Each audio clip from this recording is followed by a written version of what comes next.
Hi folks, welcome along to another Tuning for Max Immersion video. It's been a long time since we've done one of these. I've been threatening to do it for a while, and finally we have a race week. We have a week that I'm not racing, and some time at home on a Sunday afternoon here, so I thought I'd actually do the video.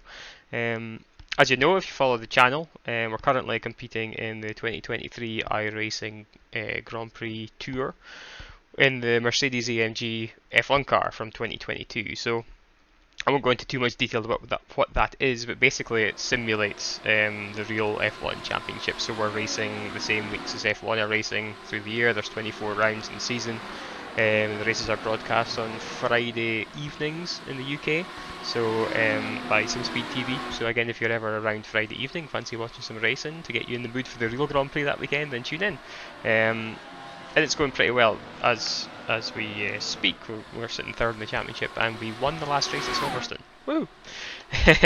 So yeah, it's pretty good. So anyway, I've been saying since I started the season or started this year that I would do one of these Max Immersion videos just to explain how we've developed the car, or developed the chassis, I should say, in the sim rig to fully simulate as close as possible what it's like to drive a Formula 1 car. Now obviously I've never driven an F1 car in real life, but as I've said with the Lotus 49 first of all, and then the Lotus 79, and now with this one, it's really all about tricking your brain into thinking you're driving the car. That was the whole point of me building this sim rig, and that was the whole goal for the sim rig right from the start, was not so much to be as fast as possible, but to make it feel as realistic as possible. And I think we kind of achieved that. And again, every time I do one of these videos, I say that I'm happier with the rig as I was than I will have been previously, and I think that stands true this time as well. Again, I think I've just learned a little bit more about all the software settings and things, and yeah, really happy about how the car feels, how the feedback it gives me. And again, yeah, at the end of an hour and a half Grand Prix, I definitely feel like I've driven a Grand Prix, which is the whole point. So absolutely loving it. So we'll go through the various bits and pieces of the rig. I'll throw some links up at the top there and put them in the description below as well about the various bits and bobs from the various other videos we've made. So like the Building My Virtual Race Car series, we talk in detail about how we put the chassis together, things like the steering wheel and all the functions on there. I won't go through them in too much detail in this video, so check out those ones if you're interested in that. But this is just an overall video, as I say, of how we tweak stuff. So to start, it's the chassis itself. We made a slight change to the chassis itself, just to again give me a better feeling for my driving position in the car. And I'll hand over, and we'll start off with that outside the car.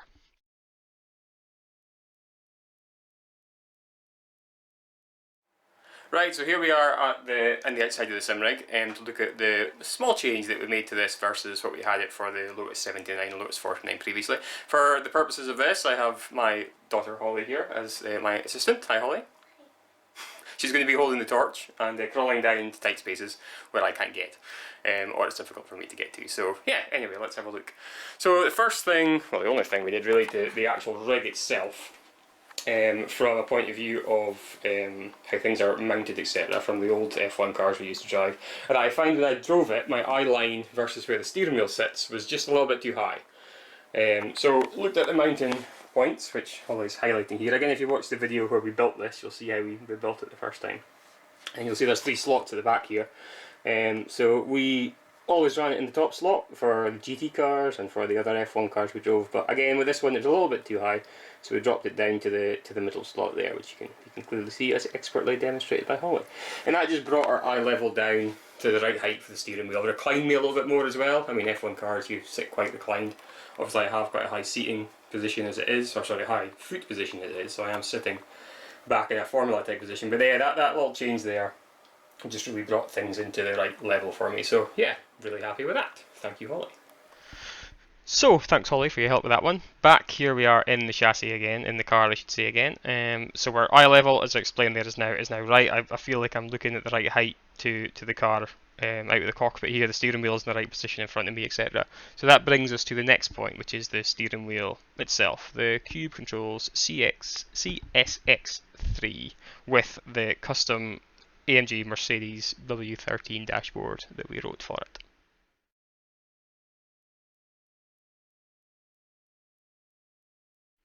So the steering wheel is an amazing piece of kit to start with from Cube Controls. Again, we've got the video there that that when we first received it, like the unboxing and then the feel of it and then the dashboard itself. I'll just jump on board here quickly, so you can have a quick look at where's my mouse? There it is. At the wheel itself. Yeah, so here we are on board, and yeah, as you say, as I said, the wheel is fantastic. I'm really pleased with it. It just fits nicely, especially when you've got the eye level right, and the cockpit around about you, and yeah, with the actual Mercedes display there and everything. It just really gives you the full feeling of immersion. Yeah, I don't want to play with any buttons here. We'll save that for later on in the demo. But yeah, I mean, we've got obviously carbon fiber. You're surrounded by carbon fiber. The grips are nice and solid, and the size of the wheel is perfect. You can see how it moves. Yeah, it's perfect. Other than having an actual replica Mercedes wheel, it's probably the next best thing. But even the feel of the buttons, the clicks of the buttons, and the tabs and the paddles and things as well. The clutches, nice resistance in those. Yeah, really happy with the wheel itself.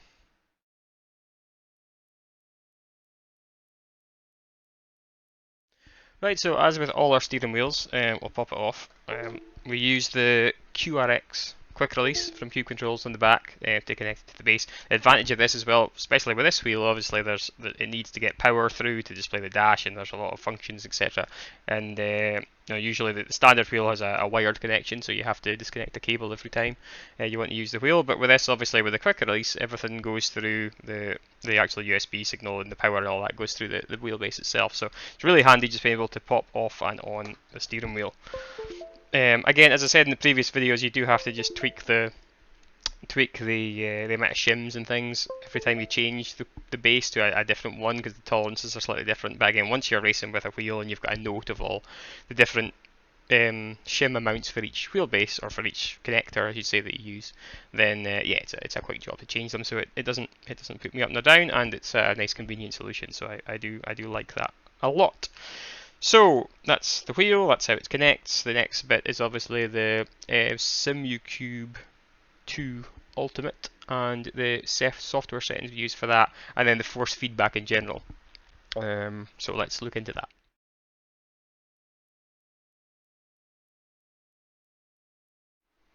Right, so here we are in the TrueDrive software itself. Obviously, we've updated the mouse. There's the graphic just because we can, so it looks nicer. I'll pop across into the paddock. Although I don't use the online paddock settings community thing. I just kind of have my own settings. But here they are on the screen. Feel free to copy and paste and do whatever you like with these. I'm not going to go through them in too much detail individually to say what each part does and what each filter does and things, because again, there's much more videos online with much more detail than I'm going to put in explaining these things. But what I will do is just go through the settings I've settled on and explain why I did so. So yeah, starting at the top, the overall strength, first of all, is set to 60 Newton meters. So a couple of reasons for that. There is some argument to say that you should have this up at 100% the whole time, and then tune it down in the sim. But I have to say that I prefer to do what SimuCube advise themselves, which is to actually set this to the maximum amount of force that I'd want to feel at any time.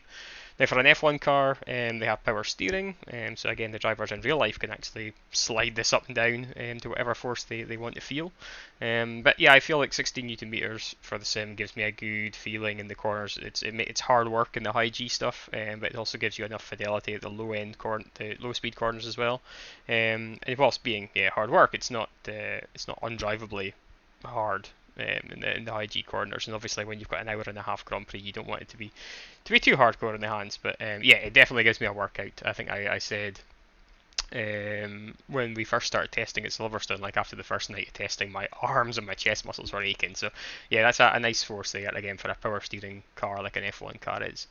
Now, how does that translate to actual force feedback? If we jump across back into the simulator itself, and let's pause the replay from running back and go to the options. So those of you who use iRacing will be familiar with this screen. But so how we've tuned this to match with the with the TrueDrive software and to get everything working in harmony is to move this wheel force to 16 Newton meters, which is what I've set in TrueDrive. And again, a little tooltip at the bottom of the screen there will pop up, and it says you set this to the max force in Newton meters your wheel can produce to prevent the auto adjustment from being set too aggressively. This is most important on stronger direct drive wheels like we have. So yeah, so I've set this to 16, so that's telling iRacing that my wheelbase is currently set to output a maximum of 16 Newton meters. Now the key part is this max force slider here, which some of you might say strength, like that. If you just click it, it changes to max force. Now this is where, if it's set, the lower this is set, it's confusing because the lower that's set, the higher, more force you feel effectively, and the higher it's set, the less force you feel. But basically this is, I mean, to quote iRacing's tooltip, this controls how heavy a force feedback wheel feels in your hands. Moving the slider to the right brings out more detail, but it may make it more difficult to be smooth, keeping in mind that going too far can cause a loss of detail by hitting maximum output. The auto setting helps avoid this by giving the optimal peak setting. So you want to move it as far right as possible to get more detail, but if you move it too far right, it becomes a bit too light to steer, and you end up kind of losing. It's difficult to be smooth because you've got not much feedback in it. But the way I tuned this was to do some laps at Spa, with Eau Rouge obviously being some of the highest forces you'll feel in an F1 car, through the dip and over the rise at Eau Rouge, and then looking into the telemetry and seeing what was the actual torque that the sim was telling me was going through the steering wheel, and I think it was peaking around about 50 Newton meters or so. So that's why I set it to 50, and it works really well. I have to say, I have no complaints whatsoever about the force from the F1 car. It is, yeah, it's challenging, definitely. It's definitely challenging.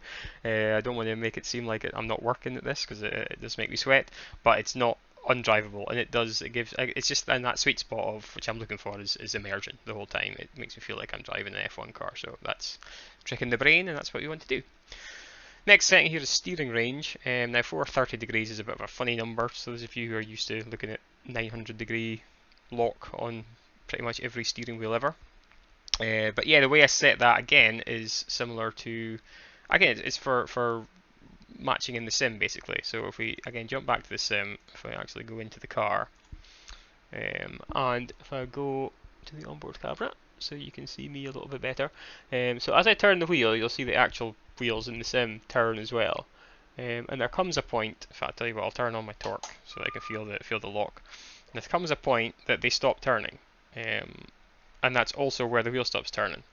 Again, so I've got a hard stop there, I can't turn that anymore, and the wheel is also stopped rotating. Again, obviously same if you go the other way, it's the same. You get to a point and you get the wheel stops. Bang, it stops, so it's hit the deadlock. So that is matching 100% what I feel through the steering wheel with what the sim thinks is going on and what it's telling me is going on. And if I turn off the torque, so that I don't have any feedback in the steering wheel, if I keep turning, you'll see the wheel stop there, but I can keep rotating the wheel, obviously, because there's no force feedback in it. But that would be pointless having more steering lock than what's actually in the car. So yeah, 430 degrees is the point at which the wheels stop turning in the sim, and that's therefore the point at which I want the wheelbase to tell me with a hard stop that the wheel has stopped turning. So let's jump back into TrueDrive. So we've set that. Bump stop feel hard, that's just personal preference really, and again your lock to lock steering is 430 degrees.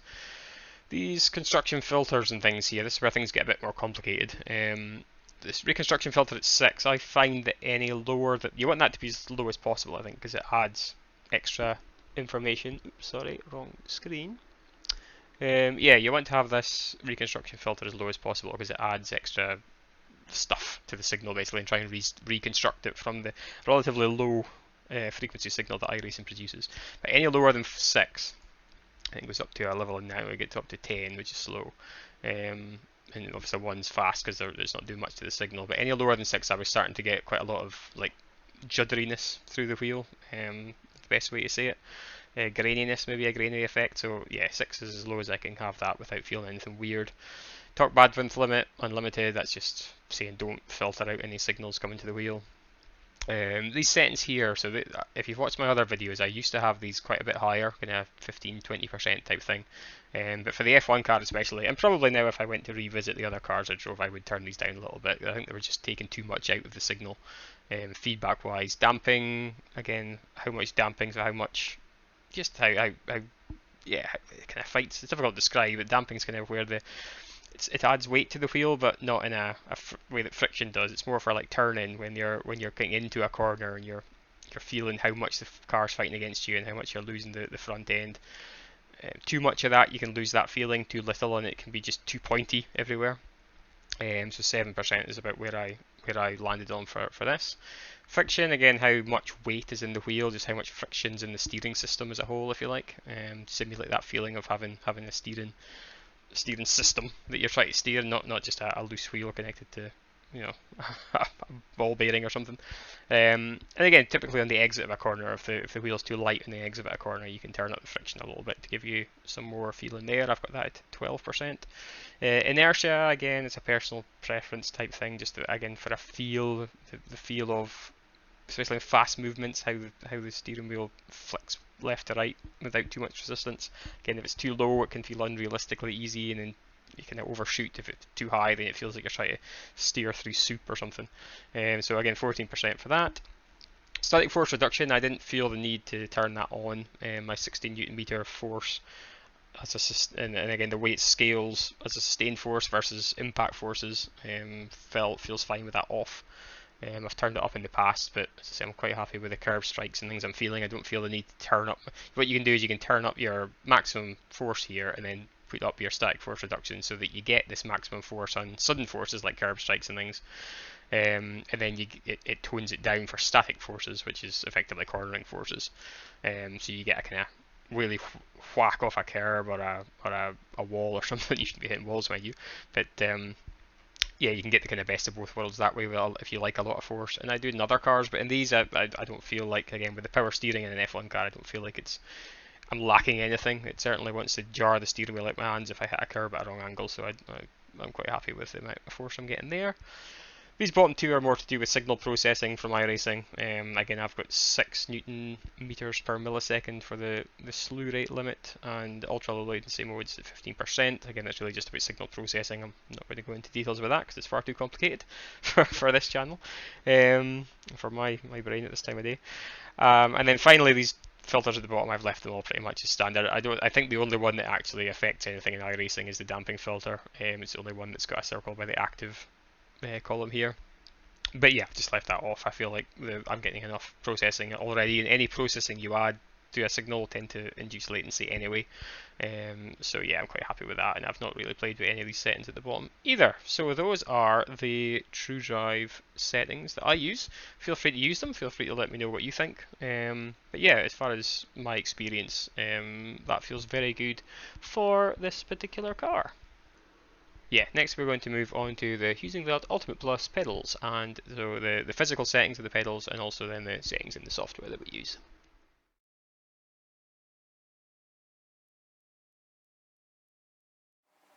Right, so next is the pedals themselves, and first off it's the hardware side of the pedal, so how I've actually set the pedal up, especially the brake pedal. Obviously you can change the amount of resistance on the brake pedal. So to show you that, I once again will take advantage of my glamorous assistant Holly. Hey Holes. How is it down there? Good. Nice having a small person that you can send in to get into these little spaces. Anyway, so with Holly's help, I will try and get the camera in to show you the pedal setup. We're using setup C here as it is in the manual. And if you can zoom in with the camera, you can see it's slightly adjusted from what's in the manual actually. So we have the large spacer at the back, and then the manual shows 4 hard spacers in front of that. But I couldn't get any preload load on it with 4 spacers, so I added an extra one, so there's 5 plastic spacers, and then you can just about see the thumb wheel at the front there. Or that's the last spacer before the front wheel. And that is how the pedal's set up. So thanks Holly again for your help there. Looking at the pedals physically outside the car. Now we'll jump back in the software and have a look at how we set them up. Now as we mentioned, we'll start, obviously we don't use the clutch for the F1 car, so that's irrelevant. Just going to left that to whatever settings it was at from the previous profile. Well, that's just a linear, that's just a base profile, isn't it? There's nothing fancy there.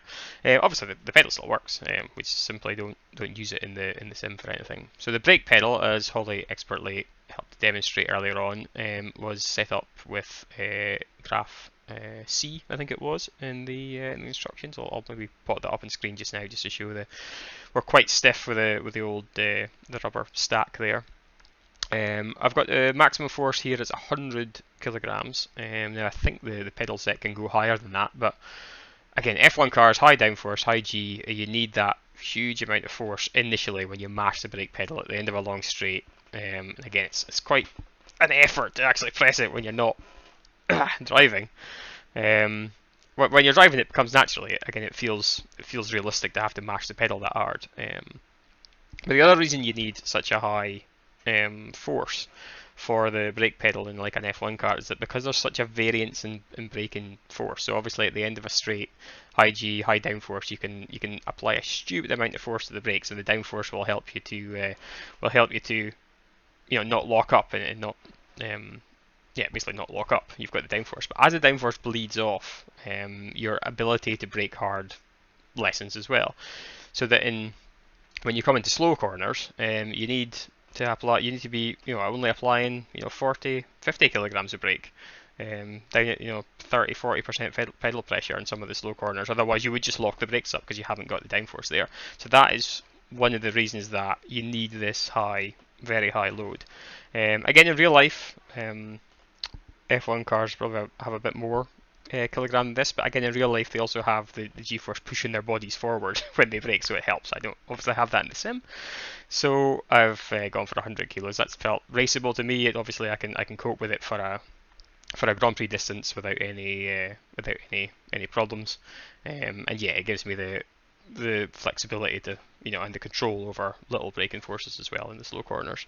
I've just got a linear profile here, nothing fancy there. Just as is a little bit of a dead zone at the bottom, just takes up any slack. I kind of feel like I've got a little bit of preload there, and then that's when I really start feeling the force on the brakes, so that's when it should kick in. It's just a personal preference, really, that. Moving across to the throttle, we did play with this a little bit after a couple, I think it was for round 2 actually. I found that the standard linear throttle was just too aggressive early on. There's obviously a huge amount of torque in a Formula 1 car.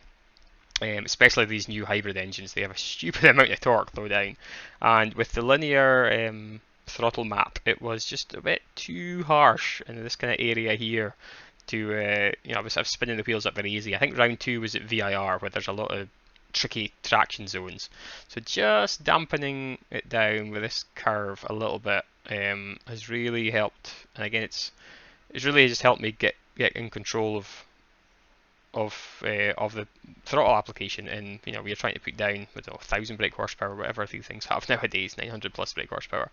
But it's the torque early on, that's what we need to calm down. So yeah, I landed on this map here, and you guys can feel free to use that if you've got the same SmartControl and use these same pedals at home.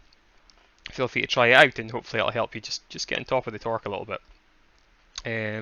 So those are the pedal settings. As far as what it looks like, excuse me, I'll maybe have a quick look at the onboard camera or the pedal cam, sorry, just to show you what the braking forces look like, and just so you can see that. Right, so here we are sitting in the car. I'm not going to go out yet. We'll do that in the I'll do that when we do some helmet cam laps at the end. Don't want to spoil it for you. But basically, this is the kind of movement physically that I've got. There's the throttle, as you can see. I've got that kind of movement in that, and then the brake. If I move my foot out the way, you can see there is a bit of movement in the brake. And I would say, obviously the trace isn't moving because I'm stopped, but that's probably about maximum pressure there. So there is a bit of movement there. There's a bit of argument in the sim racing community that the pedals should be rock solid and hardly move in an F1 car. But as you see, if you've watched any of the pedal cam footage that I think it was Lando Norris had in his car from Silverstone at the weekend, there is a bit of movement there in the pedal, and I think you need it, especially as I said earlier for the slow corners. You need to have that dexterity and that feeling in the pedal to do that, so that's pretty good. So the last thing we will move on to now is just the cockpit layout that we have in the car. I may as well do that while I'm sitting here, so let's look at the buttons and what they do.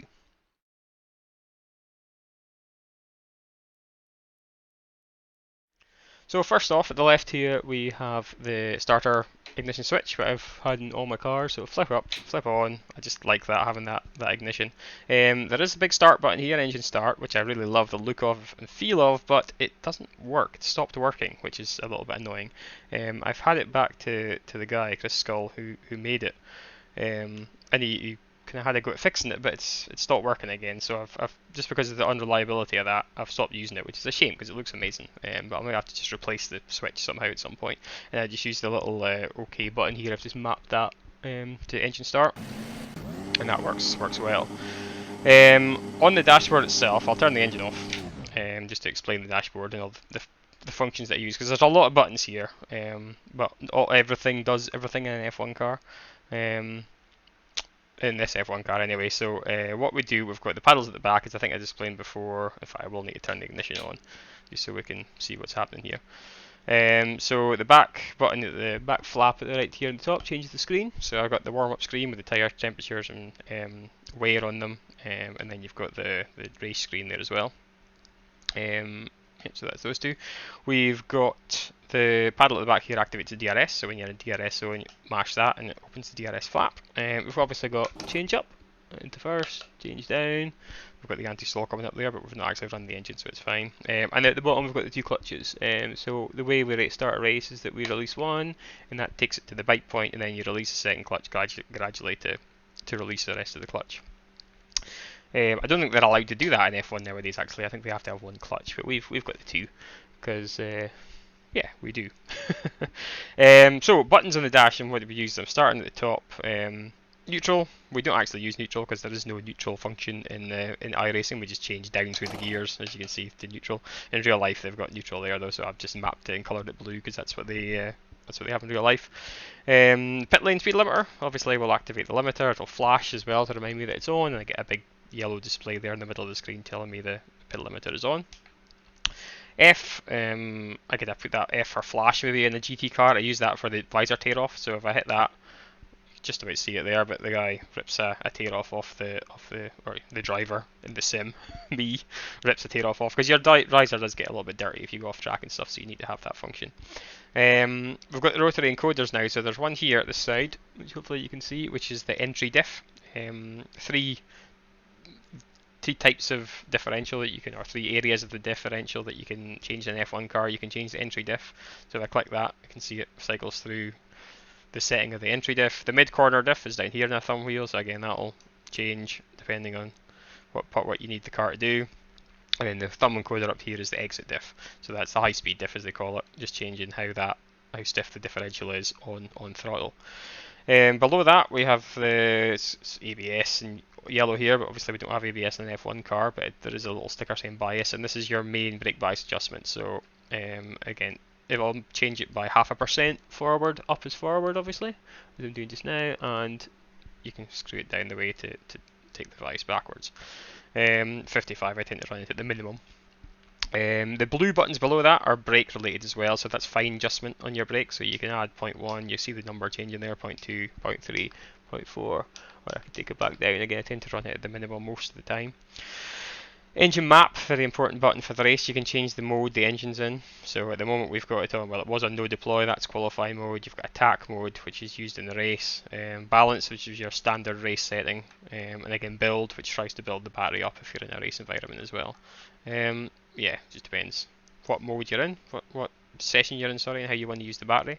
The next knob along is the brake migration. So again, you've heard me talk about dynamic braking in an F1 car in other videos and how the brake pressure will move forward dynamically under braking. Well, the brake migration function is telling it how much to move forward, and I can change that on the fly with that button. The bottom here we have the engine braking setting. Again, that's an important setting for how much engine braking is going on, so how much the engine's trying to slow the rear wheels down and not just the brake pressure itself. And again, that affects the handling of the car, so it's important to be on top of that through the race. And then the other button that we use on the steering wheel is the bottom left here, which is my flap adjustment. You'll see the guy jump into action. He's actually started the car, is he? Fantastic. But yeah, if I change that, it'll change the angle of the front flap. Request, sorry, for the next stop. He's going to start the engine every time I do that, but you can see as I change it, it'll change what I'm asking for the front flap to be set to at my next stop. When they come in, they can change it. The only other button I use on the steering wheel is this button here, which you won't be able to see because it's off screen, but this changes this. If I flick left and right, it's a funky switch, so you flick left and right, you can twist it You can put it up and down. Flicking left and right flicks through my what they call black boxes in iRacing, so it shows me different information off screen to the left here. Your relative information is where you use the race app, showing you, you know, who's in front, who's behind, how far in front, how far behind. And now I can also use this to change pit stop adjustments and requirements as well. If I want to change tyres to compounds at the next stop, I can change. So yeah, if I was going to change tyres, I'm going to put the softs on again. But if we stop changing tyres, man. So I can change that to the medium, and it'll stop me, pull me up, and I've now got yellow medium tyres on. So yeah, I can control that with that switch. So that's something that's handy through the races to be able to do all that. But that's the steering wheel. Lots of buttons, lots of things. Obviously, the rest of the dash, we've got our cut off here for the torque from the steering wheel, which is very important. But I don't use any of the other adjusters at all. With the F1 car, just like real life, everything is done on the wheel. Right, so there we are. We've seen around the whole sim rig. We've looked at the hardware changes, the software settings that we've used. So now for the fun stuff. Let's jump in and do some helmet cam laps. Probably around Silverstone, where we had our first win last week. Woohoo! So before we do so, just want to say thanks to Holly for helping out. Hollis, do you want to say goodbye to everyone? Bye everyone, and remember to subscribe. Yeah, good idea. Remember to subscribe. See you, Hollis. Right, folks, welcome to my office for the 2023 iRacing Grand Prix Tour. It is the Mercedes AMG W13 F1 e-Performance, and you've seen the video. Thanks for sticking around this long and find out how we've set the rig up to give us the immersion that we're actually driving it. So let's go and take it for a spin, shall we? So torque's on, start the engine. Of course, it's this button we need to use. Turn my volume up just a little bit. So, pit lane speed limiter on, pull the clutches, first gear. Let's have a little wander out the pit lane. So, I'll just maybe pull to the side over here, do a practice start, and then a couple of laps around this awesome Silverstone circuit. I don't need to worry about other cars, I can just stop in the middle of the road. So for a start, we move across to our start screen, which is this one. We pull the clutches in, select first gear, get to our optimum RPM or optimum throttle position, and let's go.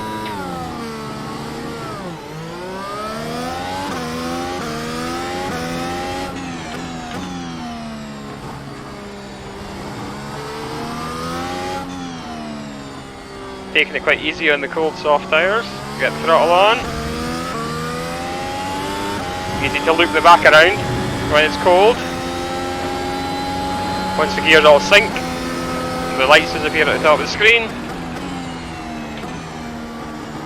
Back end wants to go loose through Beckett's, so not Beckett's, it's Brooklands, through Luffield. Again, really easy to spin the back around there. Then the old start finish straight. The way I have the car set up, Cops is not flat, especially on cold tyres. Then we're into the Beckett's Chapel. Awesome series of corners. Important to try and get the car rotated around Chapel there onto the hangar straight. Get a good run. DRS lights on because we're in practice. We're not going to open it though. Try and pick your braking point. Don't run too wide in the exit. Heavy braking into the club complex. I think it's club, isn't it? And there we go. Feel a little bit of heat in the tyres. Little confidence left for turn 1. Very high G-forces. Down to third, kiss the curve nicely, blur for the throttle, down to second, find the apex, and get on the throttle. Nice. What a car.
as the temperature of the tyres come up, you just get more and more confidence.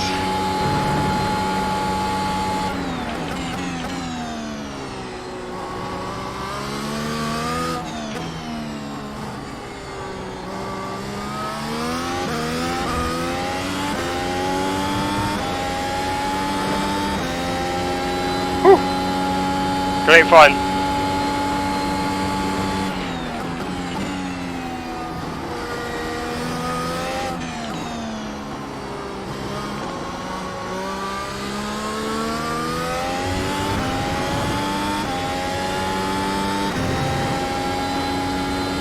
Already a couple of attempts or so up on our first lap.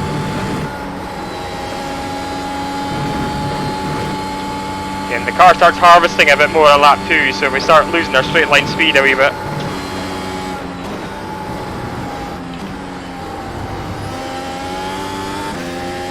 But as you can see, we start getting more confidence through the corners as the tyres heat up. Absolutely awesome. We'll leave it in 7th this time.